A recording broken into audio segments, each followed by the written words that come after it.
Welcome to Zwida Media. If you're new to this channel, please subscribe. Don't forget to like, comment, and share. Here's a new video for today. Enjoy.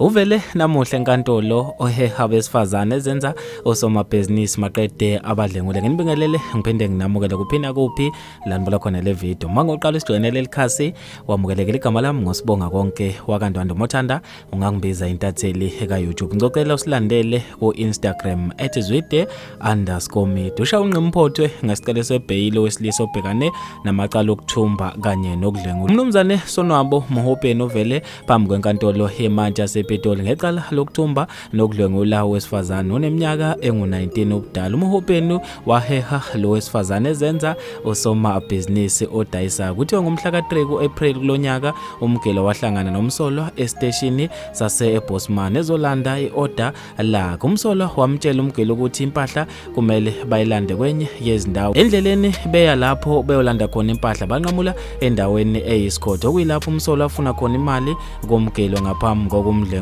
uchaza ulumka mahanjana okhulumela abe-NPA eHauteng umgilo wavula icala emaphoyiseni asesoshanguve uphenyo lamaphoyisa laholela ekutheni kubanjwe umsolwa ngomhla ka-11 kuMeyi umsolwa ubhekane namanye amacala okudlengula ezinkantolo ezahlukene icala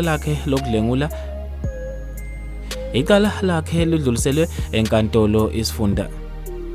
Icala lakhe lokudlengula libe selidluliselwe enkantolo yesifunda sasePitoli abantu bajabule kakhulu ngazo lezi ndaba zokuboshwa kukamsolwa ngawo lomkhuba wokudlengula abesifazane ezenza osomabhizinisi bafethu ke mina ngizofisa ukwazi ukuphala kweni khona lapha kwi-comment section ngalo lo daba mina nje ngentathela YouTube sengiphuma kanje ngithi awungibambe evidweni elandelayo.